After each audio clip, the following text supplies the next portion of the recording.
खबर बलिया जनपद से, जहां समाजवादी पार्टी जनपद मऊ के विधानसभा सदर के ग्राम आयलख में चौपाल समाजवादी पार्टी के राष्ट्रीय कार्यकारिणी सदस्य व सदर विधानसभा के पूर्व प्रत्याशी अल्ताफ अंसारी के संयोजन में मौर्य बस्ती में लगाई गई, जहां मौर्य तथा अन्य समाज के अधिक संख्या में लोग सम्मिलित हुए। चौपाल को संबोधित करते हुए अल्ताफ अंसारी ने कहा, जनता के सुख दुख में हमेशा लगा रहूं और उसी को मैं कर्तव्य समझता हूं। हारना व जीतना लगा रहता है, पर इंसान के कर्तव्य की गाथा गाई जाती है। मैं समाजवादी पार्टी का एक सच्चा सिपाही हूं और समाजवादी पार्टी के लिए सब कुछ न्यौछावर कर दूंगा। हमारे राष्ट्रीय अध्यक्ष का फरमान है कि धोखा खाओ जाओ, धोखा मत दो। समाजवादी पार्टी ने 5 वर्ष के कार्यकाल में राष्ट्रीय अध्यक्ष ने जो कार्य प्रदेश के लिए किया आज उसके ब्याज के बराबर भारतीय जनता पार्टी की सरकार से नहीं किया, बल्कि देश प्रदेश को नफरत की आग में झोंक कर देश के सिंहासन को बेचने का काम कर रही है। आज अखिलेश यादव द्वारा दी गई योजना 108, 112, 1090 आदि जन जन के काम आ रही है तथा मौर्य व पिछड़े समाज को भ्रमित करके इस प्रदेश की सरकार ने मौर्य समाज के साथ भी धोखा दिया है। आज इसी कार्य तथा पार्टी के रीति नीति से प्रभावित होकर दर्जनों लोग समाजवादी पार्टी की सदस्यता ग्रहण किया। चौपाल में मुख्य रूप से अजीत वर्मा, अनुज वर्मा, प्रद्युमन वर्मा, जितेंद्र वर्मा, अवनीश वर्मा, गोलू वर्मा, सुमित वर्मा, लक्ष्मण वर्मा, धर्मेंद्र वर्मा, धीरज कुमार वर्मा, प्रत्याशी जिला पंचायत इत्यादि लोग उपस्थित रहे। बलिया जनपद से दीपक सिंह सचिव की रिपोर्ट। अल्ताफ अंसारी समाजवादी पार्टी की राष्ट्रीय कार्य समिति का सदस्य हूँ। इस विधानसभा का पूर्व प्रत्याशी हूँ समाजवादी पार्टी का। सर, आज आप रतनपुरा में किस टाइप के तुम आए हुए कार्यक्रम में? आज मैं रतनपुरा ब्लॉक के अयलख गांव में हूँ। अयलख गांव के मौर्य समाज के लोग बहुत बड़ी संख्या में अजीत मौर्य के नेतृत्व में समाजवादी पार्टी की सदस्यता ग्रहण कर रहा है और उसी के उपलक्ष्य में हम लोग यहाँ उपस्थित हैं। लंबी जमात और लंबी कतार के साथ समाजवादी पार्टी माननीय अखिलेश यादव जी की नीतियों से संबंधित उनसे विचार विमर्श हुआ है। सर, आज लगभग कितने लोग लिए हैं सदस्यता पार्टी का? लगभग 60 से 65 लोग समाजवादी पार्टी की मौर्य समाज के लोगों ने सदस्यता ग्रहण किया है और उन लोगों ने संकल्प लिया है कि उत्तर प्रदेश की विधानसभा के चुनाव में 2022 में हम लोग इस इलाके सहित उत्तर प्रदेश की सरकार बनाने में पूरा सहयोग करेंगे। सर, मतलब आज आप लगभग देख रहे हैं कि 90 दिनों से किसान आंदोलनरत हैं दिल्ली की सीमा पर, तो इसको लेकर के आपका मतलब क्या है कहना? समाजवादी पार्टी पूरे देश में किसानों के साथ खड़ी है।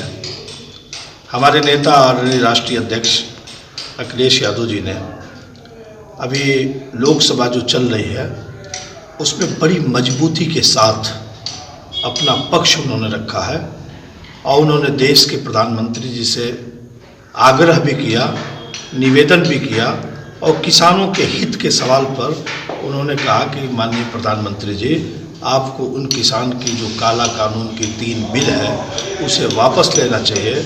आज जो लोग किसान बॉर्डर के ऊपर दिल्ली में के बॉर्डर पे आके बैठे हैं वो कोई शौक से नहीं है, उनके सवालों को गंभीरता से सुनना चाहिए।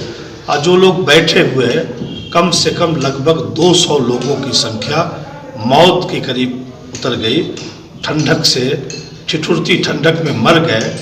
हमें कष्ट है, समाजवादी पार्टी को तकलीफ है।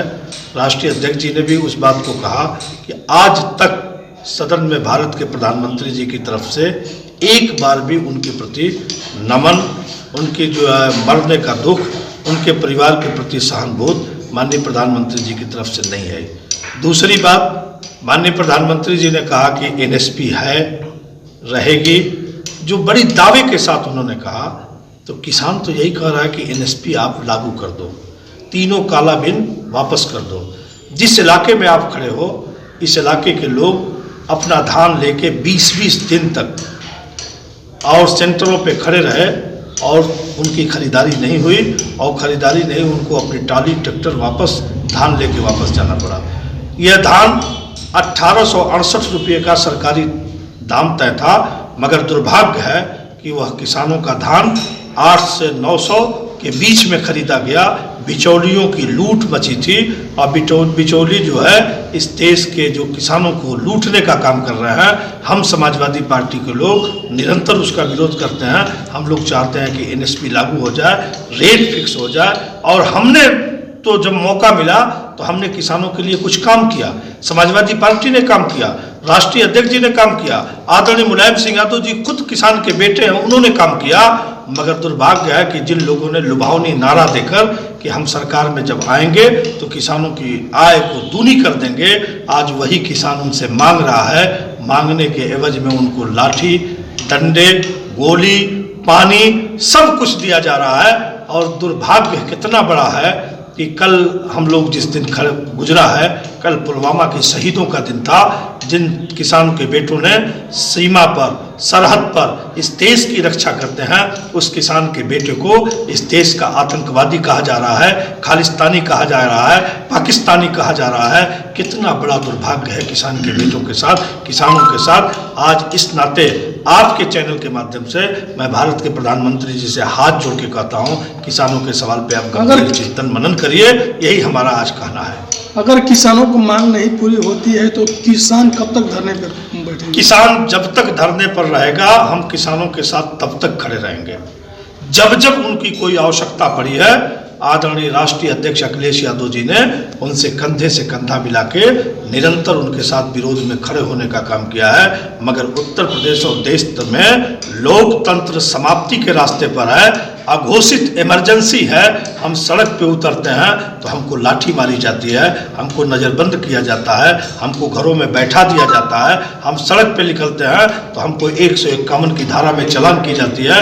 हमको और हमारी पूरी समाजवादी पार्टी के कार्यकर्ताओं को लाठियों से पीटकर गंभीर धाराओं में जेल भेजा जा रहा है। समाजवादी पार्टी किसान की पार्टी है, समाजवादी पार्टी के नेता किसान हैं, समाजवादी पार्टी के संरक्षक किसान हैं, समाजवादी पार्टी के संरक्षक आदरणीय मुलायम सिंह यादव जी किसान हैं। इस नाते हमारा दायित्व बनता है, नैतिक बनता है कि हम लोग अपने नेता के आह्वान पर निरंतर लगातार खड़े रहें। यही आज आपके बीच में कहना है।